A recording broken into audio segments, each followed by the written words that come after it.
রাধা, এটা তুই কি করছিস? কাজল নয়ন রূপসী চয়ন, হাসি সাদা মুখে অপরূপ সম, হৃদয় কমল অমৃত বলে সৌন্দর্য স্বয়ং লাগে। রাধা এটা কি করছে? যমুনার তীর হয় সে অধিনয়ন, বিছায় তার পথে চেয়ে মা তোমার সব ব্রজ। সময় সমাপ্ত। রূপের ছটায় মনে যে মাতে।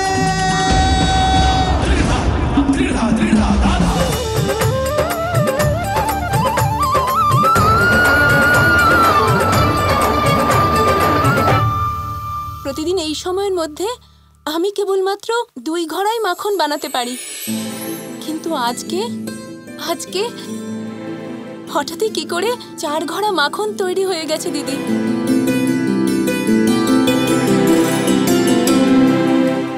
শুধু তুমিই না, দেখো সবাই 4 কলসি করে মাখন বানিয়েছে।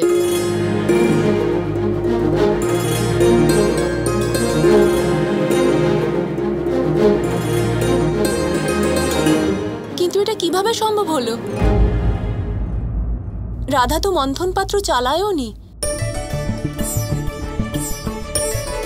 হ্যাঁ, আমি না সই, কিন্তু আপনারা সকলে আমার পাত্রে মন্থন করেছেন।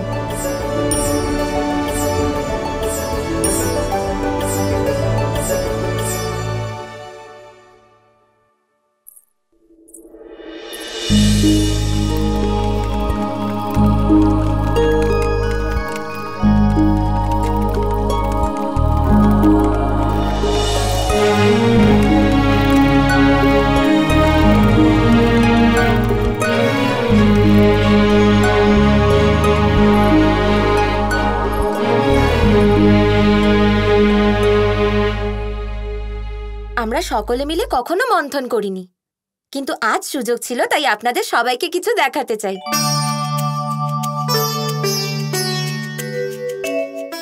এই যন্ত্রের মতো যদি আমরা সবাই মিলে সব কাজ করি, তাহলে তার ফল নিশ্চয়ই দ্বিগুণ হবে, আর আনন্দও দ্বিগুণ হবে।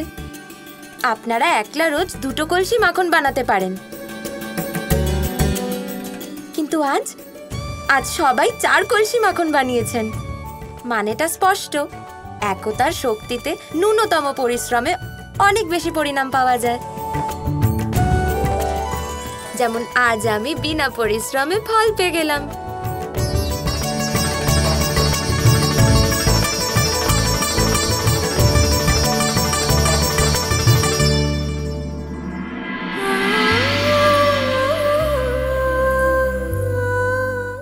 রাধা, তুমি আজ যা বোঝালে তা আমি এত বছর ধরেও বুঝতে পারিনি।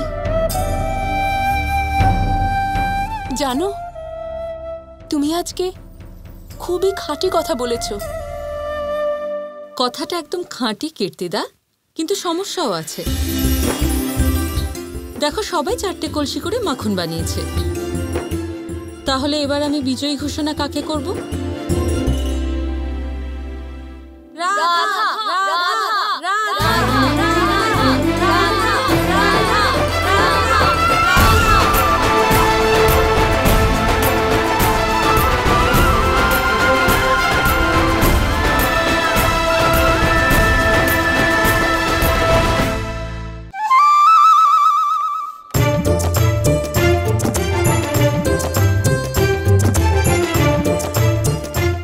আরে রাধা, প্রতিযোগিতা জেতার অভিনন্দন।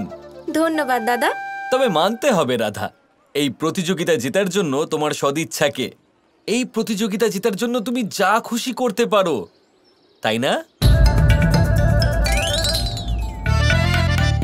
আমি বুঝলাম না দাদা। মানে ওই কানাই ও বললো আমাকে সব কথা, যে কিভাবে তুমি ওকে বিপদে ফেলে ফাঁসিয়ে দিয়েছো আর মায়ের হাতে বন্দিও করিয়ে দিয়েছো। দাদা হন আপনি, ওর ধূর্ততার ছলনার ব্যাপারে জানেন না? এটারই যোগ্য ও। আমার ভাই এতটাও খারাপ নয়। খারাপ না, ভীষণ খারাপ ও। আপনি কিছু জানেন না দাদা। বলছিল যে ও নিজের মায়ার বলে এই প্রতিযোগিতা জিতবে, বর্ষণাকে হারিয়ে দেবে। আমি ভাবলাম যে আমিও একটা ছোট্ট চাল চেলেই দিই, তাই আমি ওর সাথে ছলনা করেছি। আর বেচারি সরল যশোদা কাকির কান ওর বিরুদ্ধে ভরে দিলাম। এবার আপনিই বলুন দাদা, কি ভুল করেছি আমি? বলুন দাদা।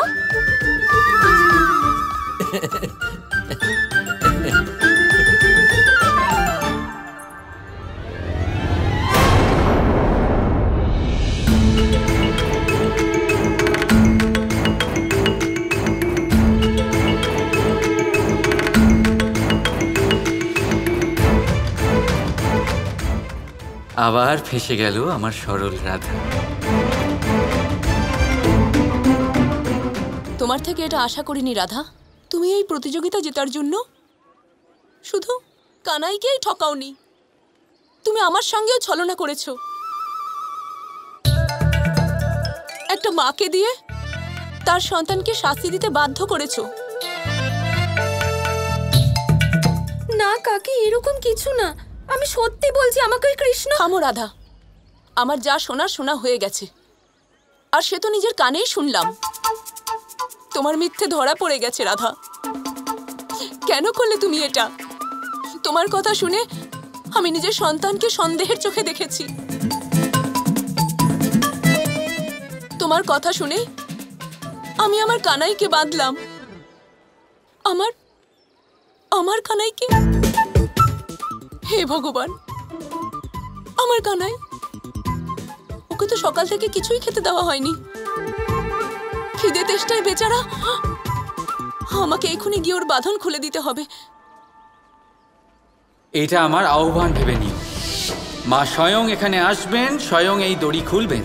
তুমি কিচ্ছু করতে পারবে না রাধা।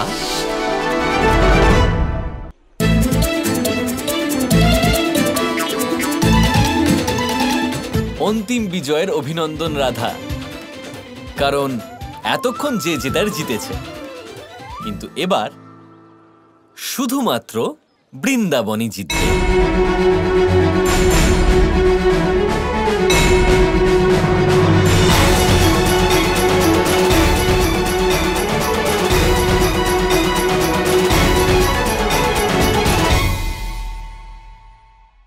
জীব জন্মগ্রহণ করে, আর তার সাথেই সজাগ হয়ে ওঠে তার স্মৃতি। স্মৃতি বড়ই শক্তিশালী, তা থেকে হয় বিচিত্র অনুভূতি। সব সময় আপনার সাথে থাকে। আপনার সাথে যা যা ঘটে সেটা কোথাও না কোথাও কোনো এক স্থানে সঞ্চিত থাকে। কিন্তু কখনো কখনো আমরা ভুলে যাই যে এই স্মৃতি আমাদেরই। তাই এর মধ্যে আমরা কি রাখবো আর কি মুছে দেব, তা আমাদের ওপরই নির্ভরশীল। এই জীবনে আমাদের কি মনে রাখা উচিত? সুখ, আনন্দের মুহূর্ত, সেই মুহূর্ত যেখানে আমরা উপকৃত হয়েছি, সেই মুহূর্ত যখন কেউ বন্ধুত্বের মর্যাদা দিয়েছে, সেই মুহূর্ত যখন আমরা কাউকে আনন্দ দিয়েছি। কিন্তু আমরা কি মনে রাখি? নিজের দুঃখ, কষ্ট, সেই মুহূর্ত যখন কেউ আমাদের সাথে খারাপ করেছে, সেই মুহূর্ত যখন কেউ শত্রুতা করেছে, আর তারপর এই স্মৃতিগুলোই আমাদের তাড়িত করে প্রতিশোধের জন্য। তাই আমাদের কি ভোলা উচিত আর আমাদের কি মনে রাখা উচিত, তা আমাদের ওপর নির্ভর করে। এই জীবনে সবকিছু ভুলে যান, কিন্তু এই কথা অবশ্যই মনে রাখবেন, যে কথা ভোলার তা মনে থাকে, তাই বিবাদ বাঁধে। তাই ভালোবেসে বলুন, রাধা রাধা।